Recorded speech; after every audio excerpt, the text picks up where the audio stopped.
Welcome back to another KrarkeningMTG cEDH gameplay video. Today we have Tevesh Kraum. This is a turbo ad nauseum Thassaorco and Underworld Breach list. And in seat 2 we have Ezio Lurrus. This is another turbo ad nauseum Thassaorco Underworld Breach list. Previous iterations of this deck were on Jensen and Lurrus, but Ezio is a little bit easier to cast and less pip intensive than Jensen. So that is the main reason for swapping out.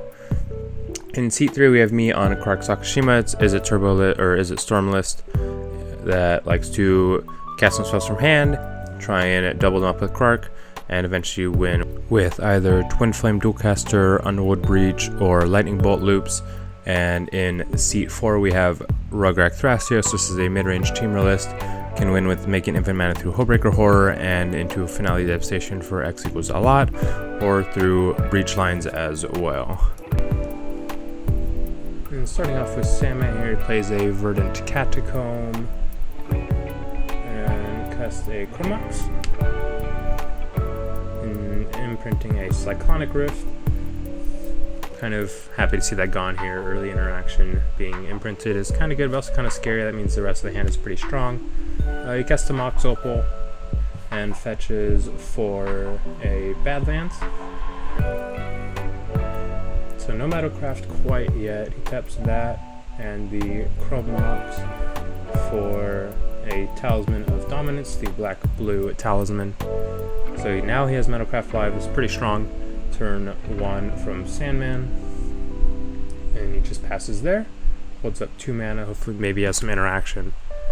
And Jay plays a City of Brass into an Esper Sentinel. Classic turn 1, especially if you can't play more than 3 CMC in your deck because of the Lurrus restriction. Getting Esper Sentinel draw engine turn 1 is pretty good. Passes to me, and I play a Wooded Foothills for turn. And pass turn to the Rograkh Thrasios player, David.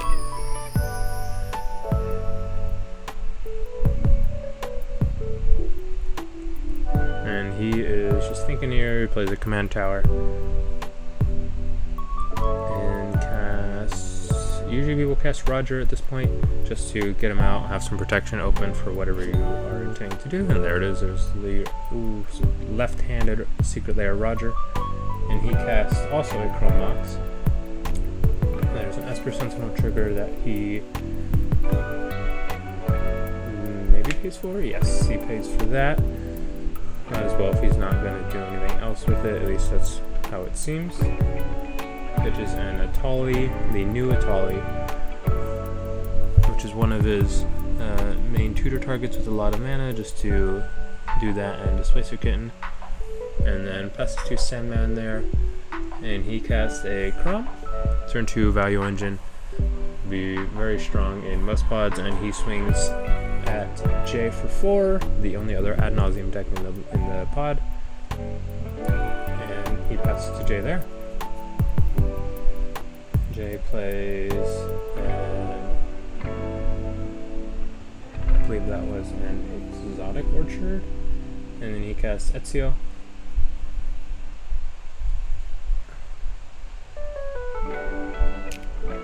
And swings 1 back at Sandman.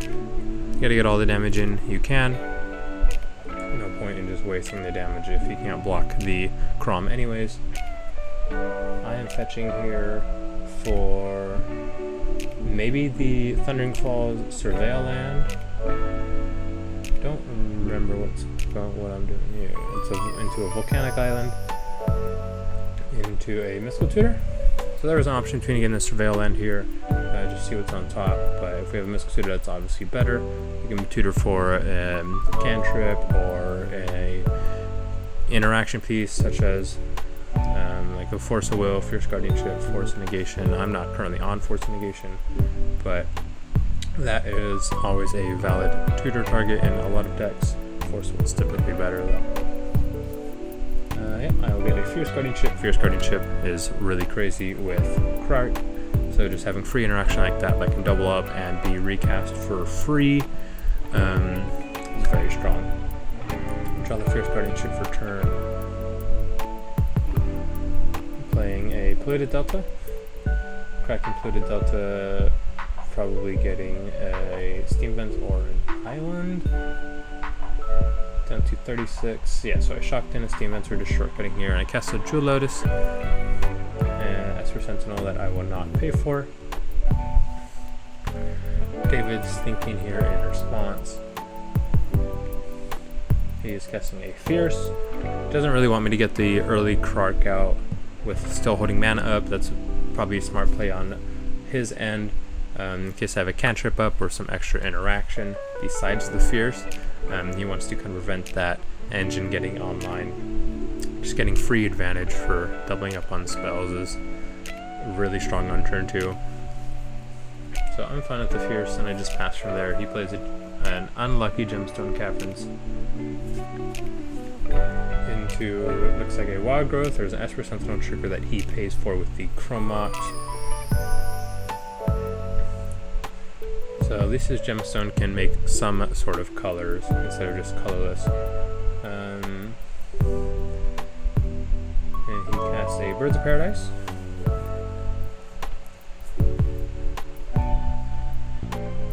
He's only got one card in hand, so it's kind of looking a little bad for him, especially being in a Thrasios deck mid-range against these two turbo lists. But maybe he's just banking on that I have some interaction.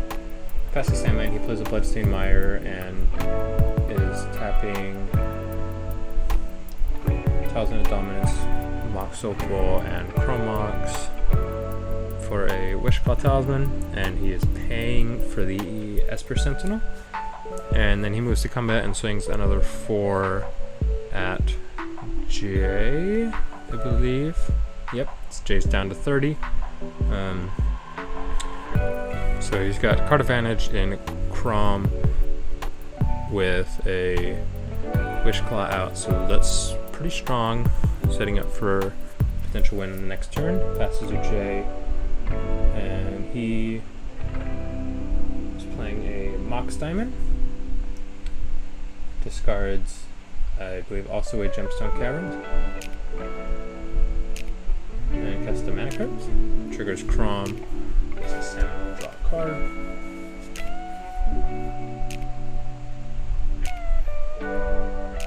And he taps 3 mana for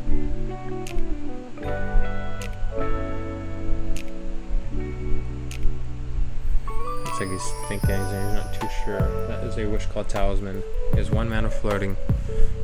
Not sure if you can use that mana to activate the Wishclaw. No, it looks like he's just going to let it dissolve and go into combat and swing at Sandman for 3. And just passes from there. So both these players, or all of these players, knowing that I have a Fierce Guardianship, I'm going to help them play around that a little more instead of just trying to jam something out. And we've kind of gotten to the mid game here. I cast a Harmonic Prodigy. This is just another support piece to give an extra Krark trigger to hopefully win my flips more. It's very good with Fierce Guardianship, because if I don't win both the flips, I can return it to hand and keep using my Fierce Guardianship over and over again. Also can be a good blocker with the Prowess that it has whenever I cast a non-creature spell. And we're putting up a Fierce, a Flooded Strand. Hopefully I have a cantrip in hand to fetch with and cast. And then David also plays the Polluted Delta. He still has 1 card in hand, so maybe he's just gonna cast Thrasios here and hold up some interaction. He does have a decent amount of mana. There's 1, 2, 3, 4, 5, 6. He's fetching with the Polluted Delta. Gets a Volcanic Island.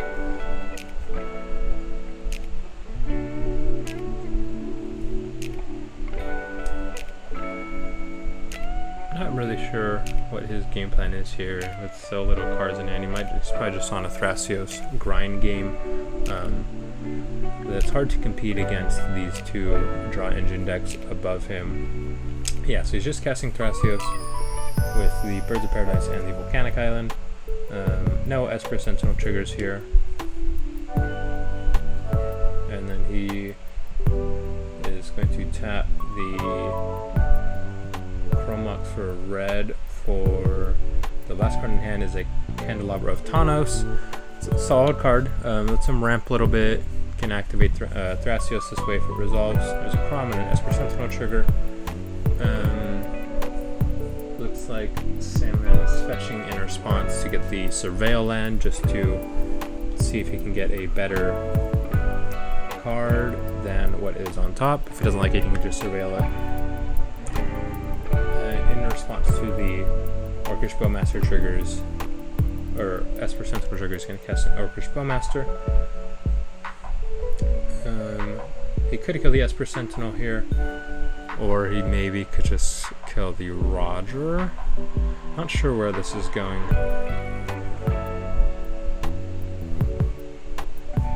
So he draws from Kraum.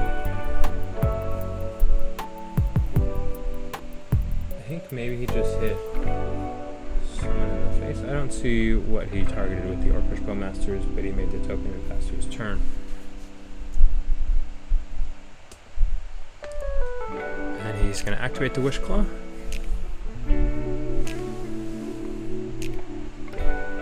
So here we're a little bit scared because he has the Orcish Bowmaster, he has the Kraum, so maybe he could be getting a wheel here, or he could be getting something to turbo into Tevesh, or a Dockside is usually the go-to.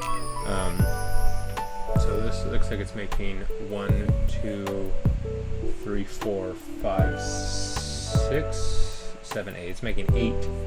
8 is a lot. This is pretty bad for the rest of us. It looks like David is activating Thrasios in response, hoping to find a Pact to Negation maybe. He doesn't have the blue card in hand to pitch the Force Will. Force Will would be the only card in hand. It's just a Kinnan, so there isn't. The only thing get there was a Pact to Negation or a Subtlety if he's on it. I don't believe he is. Not a lot of decks run that. I guess he also doesn't have a blue card for that, so Pact to Negation is the only real way. And that triggers the Orcish Bowmaster because Thrasios draws a card, and the damage is going on to the Roger. Roger dies. Just good to get the free creature out of the way to turn off any potential rituals, make guys get a less effective.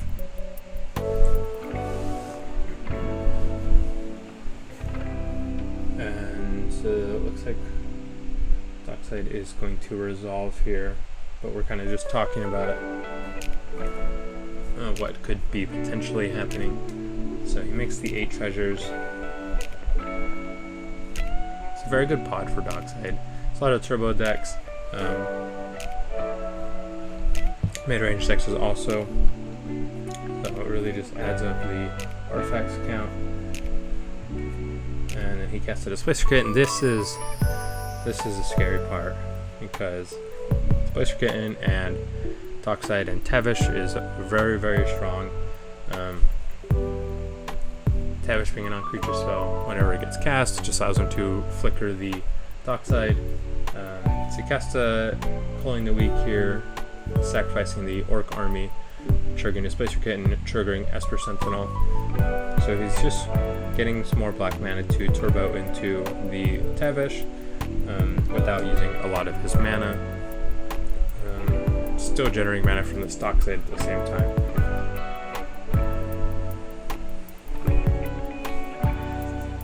Cast Temp Slot triggers the Displacer Kitten to flicker the Dockside again. So now we're thinking in response to this Tevesh because a little worried about it just getting the card advantage. So we're trying to stop this from coming down at all times and make him use his mana on Tevesh instead of actually doing anything really impactful. So he's getting more mana every time he casts Tevesh, but the commander tax is going to add up and make it so he can't really do anything. At least that's the idea. So I'm thinking here if I want to use my Fierce Guardianship on this or not, and just hoping that the rolls will go into my favor. I copy it once and then return it to hand once, so I can keep reusing it on the Tevesh Zot and just try and keep Sandman under wraps as much as possible, because we know where this is going to go. You can just sacrifice the Bowmasters or make tokens and then recast the Tevesh again and sacrifice the tokens to draw more cards. And it's really just a losing battle if he continues and is able to do that. So that's really what we're trying to stop as much as possible. So I end up casting the Fierce here.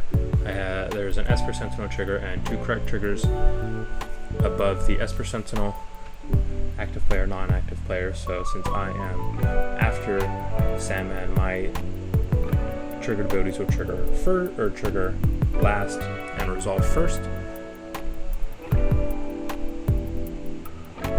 Looks like Jay is maybe thinking in response to this here. He's casting a Mystical Tutor, so he's trying to find some interaction and hoping that I cooperate with him and not pay for the Esper Sentinel so he can find something to stop Sandman. And I am more than happy to do that, especially if he's using a Mystical Tutor for something that is not proactive, such as an Ad Nauseam, maybe like a Thassa's Oracle or Demonic Consultation. Obviously can't tutor Thassa's Oracle, but tutoring Taint Attack or Demonic Consultation. Or maybe even like a Brain Freeze if he has Breach in hand. So it looks like we're all passing on the Mystical Tutor. And my guess is he does not have the Ezio, as it was killed by the Orcish Bowmasters, I believe, when it got flickered with the Displacer Kitten. So Fierce Guardianship is turned off, Deflecting Squad is turned off, so the only options here are really Force of Negation, Force of Will, and Pact of Negation. He's probably not going to get from Pact of Negation because he doesn't have that much mana to pay for it. Looks like he's contemplating on a Chain of Vapor or a Flusterstorm. We're talking about it right now, and those don't seem the most efficient ways to interact. He puts the Chain of Vapor back because if Chain of Vapor resolves, Sandman is just going to be happy to sack his lands and return all of his rocks to his hand. He's going to be happy to return the Wish Call to his hand so he gets another tutor. Really, Chain of Vapor isn't helping anybody in this case at all except Sandman, so that's what we want to avoid. Flusterstorm's still out, I'm thinking about it, but Flusterstorm doesn't counter the Tevesh slot, so doesn't seem like that viable of an option. He looks like going to end up choosing the Force of Will. So yeah, Force Will's being on top. I'm resolving my rolls now. And that one bounced off. Looks like it was a 5. I asked everybody if they wanted to redo it since it bounced off screen, but we've been playing a while, so they are trusting me in that. And so I return that to hand and resolve the next roll. Hopefully make it in the box this time. When we do, it looks like that was a 2, so we'll put a copy on the stack, countering the Tevesh lot if Sandman does not have a response. And it looks like it does. This is the ideal outcome for me, getting 1 copy and 1 return to hand. So Sandman has to continue to play around that, and now a Force of Will on Jay's end. And then he gets a Orcish Bowmaster triggers from the Esper Sentinel drawing, and he's going to put a damage on... He doesn't really want to kill the Esper Sentinel here in case there are more non-creature spells that people cast, which in turn will trigger the Orcish Bowmaster more. So he might be putting this either at Jay's face or on my Krark. It looks like he pings Krark for 1. So now he's got 1 toughness left. This is a good way to force out my Fierce Guardianship and not make it really that good anymore. Because if Krark is gone, I can't cast the Fierce Guardianship for free. It's very heads up play on Sandman's end.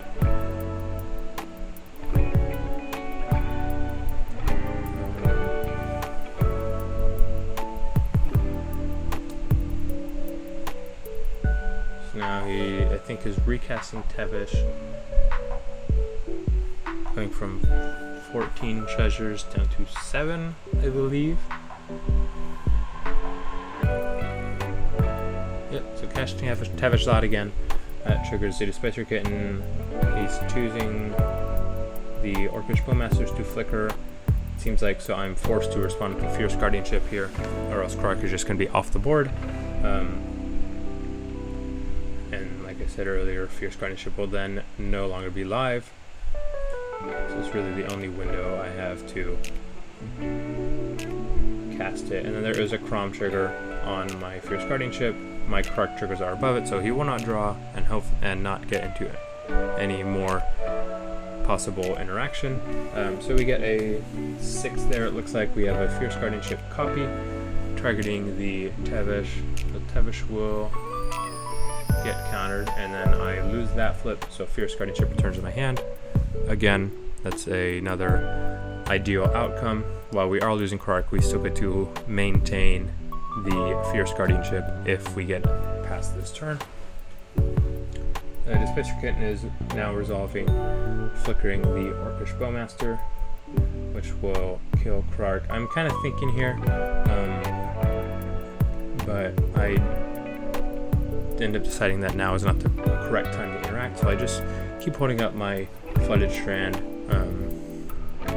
in hopes to find the right time to interact, which is a little tough in this board state because it feels like there isn't very much we can do, because he has enough mana to keep casting Tevesh Thought and getting value with the Displacer Kitten and the Dockside. We're just really hoping the last, I believe, is at 1 card in hand currently. We're just hoping that last card isn't really anything impactful. But he is continuing to cast Tevesh here, so that kind of makes us think that he does have something in his hand, and we're just clinging to the hope that it is not an impactful spell. So you recast Tevesh, and then Jay immediately casts Force of Will on Tevesh Thought.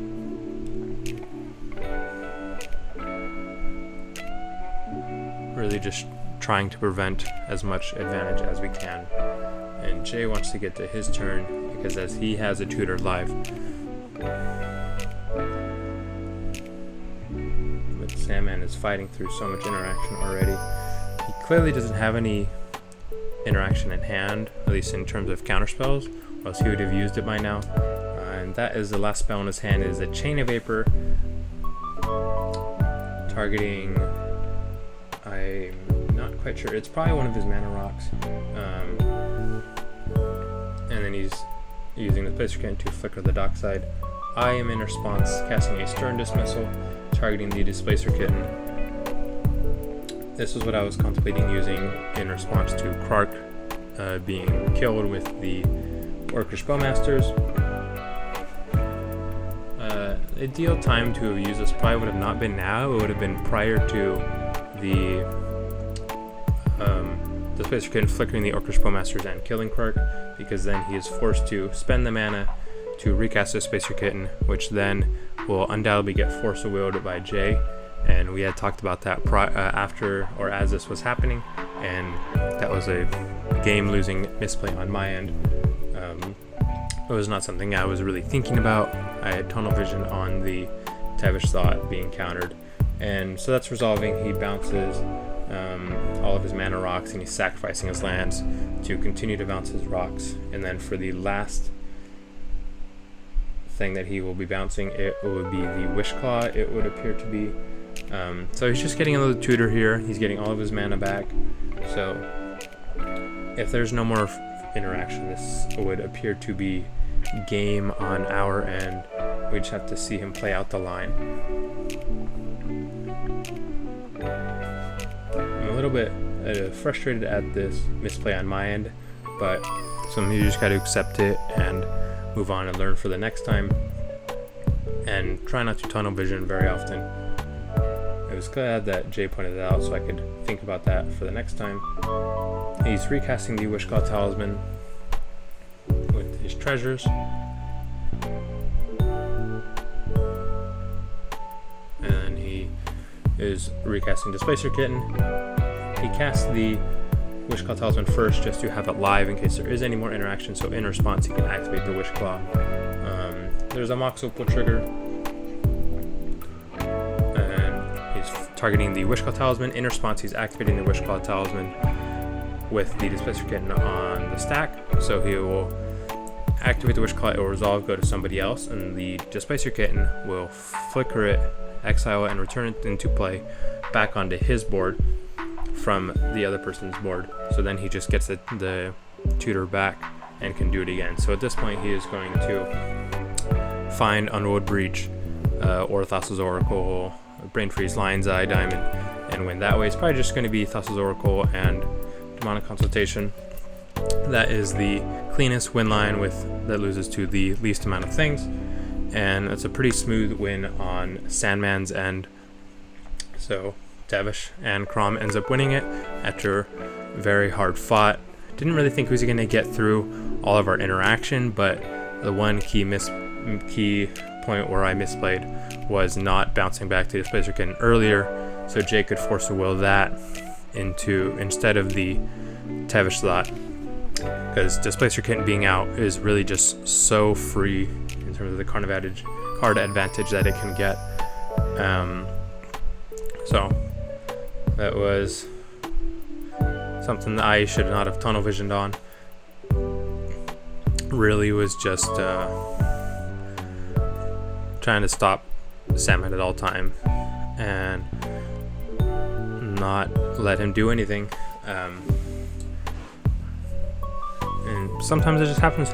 You play and you misplay and you learn, and it really just makes you a better player. So I'm not going to take it too harshly, but I will definitely keep that in mind the next time I'm playing against it. Especially since Jay had the known force of will, we should have collaborated more on that. And also, don't be afraid to sometimes tell your opponents or your opponents that you are currently working with to stop someone else what you have, so they can relay back to you and figure out the best way to interact at times. Commander and cEDH in general being a multiplayer game, you get a lot of those weird interactions and things that you really don't know what's going to happen. So sometimes you just got to keep an open mind and think about the outcome and the best way to tackle what's at hand, because we could have gone through that turn had I had bounced that. Even though Jay maybe could have won on his next turn,